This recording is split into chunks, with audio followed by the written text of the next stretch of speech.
Subscribe now. I just saw Solo, a Star Wars film. I love Star Wars. I grew up on it. I go see each movie opening night. Star Wars is such a passion for me as it is for many of people. Even though I'm not the biggest movie guy, Star Wars movies still get to me. And so Episode 7, a lot of people didn't, let's say 10% of people didn't like how it felt kind of generic. Or like the Star Wars formula. Even the Star Wars formula is what makes Star Wars so good. And then Episode 8 came out, and because it went away from the Star Wars formula, a lot more people, in my humble opinion, didn't like that. It felt like it took away from a lot. It really killed a lot of that Star Wars passion that myself personally had and a lot of other people that I know or have heard of. And so I'm always eager for a new Star Wars movie. And then Solo came out, and I didn't go see it opening night. I waited a few days. I'm like, I'm not into it.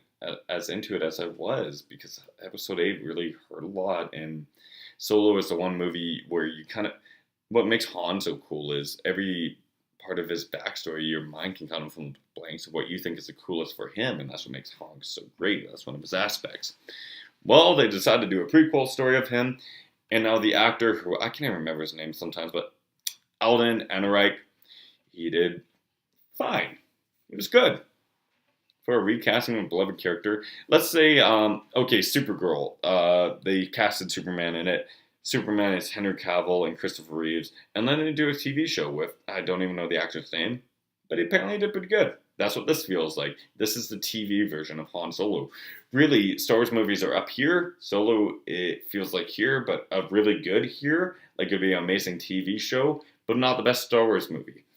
And that's a great way to put it, in my humble opinion. Woody Harrelson, at a lot of times in this movie, felt like a better Han Solo than the Han Solo character in this was.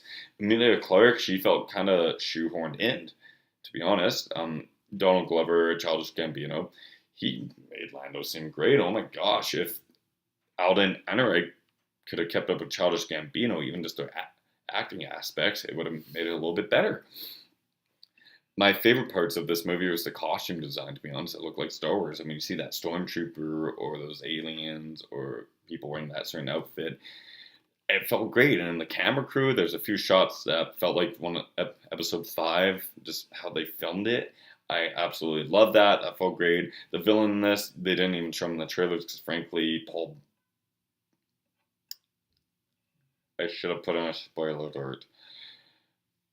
Screw it, this is going to be a spoiler review. Paul Bettany, he was in 2 scenes in this movie, I'm pretty sure. He wasn't really there. There wasn't too much going on in this film. The pacing in this film was absolutely terrible. Jeez, it went on forever. It says here on IMDb that it was 2 hours and 15 minutes. Oh my god, it felt like that. There's really 2 major action pieces, 2.5, I'll say, for the entire film. It felt really lackluster. Again, pacing was bad.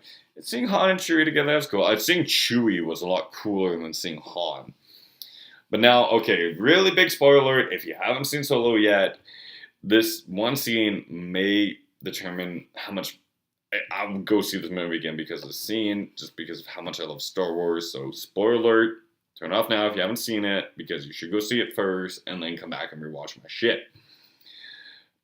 At the very end, Emilia Clarke, who felt like shoe-in character, did a shoe-in scene at the very end to bring back shoe-in Darth Maul.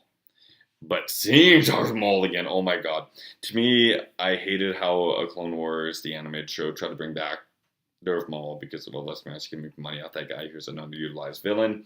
But to me, episode 1, that I do secretly love, means a lot more if you think Darth Maul died in the end. But seeing him come back made me think, why would they do that? I loved episode 1. Why would they change that? But then again, it's going to make older Star Wars fan, you 30-plus-year-olds, think, oh yeah, Darth Maul's back, and it can make some cool stuff. It'll at least get some people talking. If that scene wasn't in here, no one would be talking about this film. There'd be no point of a spoiler review, in my humbled opinion. I could go in a lot more, so obviously my dislikes was, I don't know, Han, he's right in the middle, his acting, it felt like Han Solo at times, but at the same time, Harrison Ford, the voice, really, that's what creates Han Solo for me, is Harrison Ford's voice is great. Woody Harrelson wasn't up. I mean, like Clark was down. Chewie, Donald Glover up. Darth Maul scene was, I'm going to keep it neutral. you get a response from it, but to me it's neutral because I want Darth Maul to die. But then again, it was the coolest scene in this movie. The villain underutilized, costume designs, filming here. This movie had 15 producers, by the way, and this movie felt like it. So much production problems. I hope this is the lowest point for Disney's Star Wars movies. Please comment down below what you think of the movie. I don't know, I'm just a little torn, I'm trying to get fired up for a movie review, but I'm feeling like I'm talking for an all-right TV show.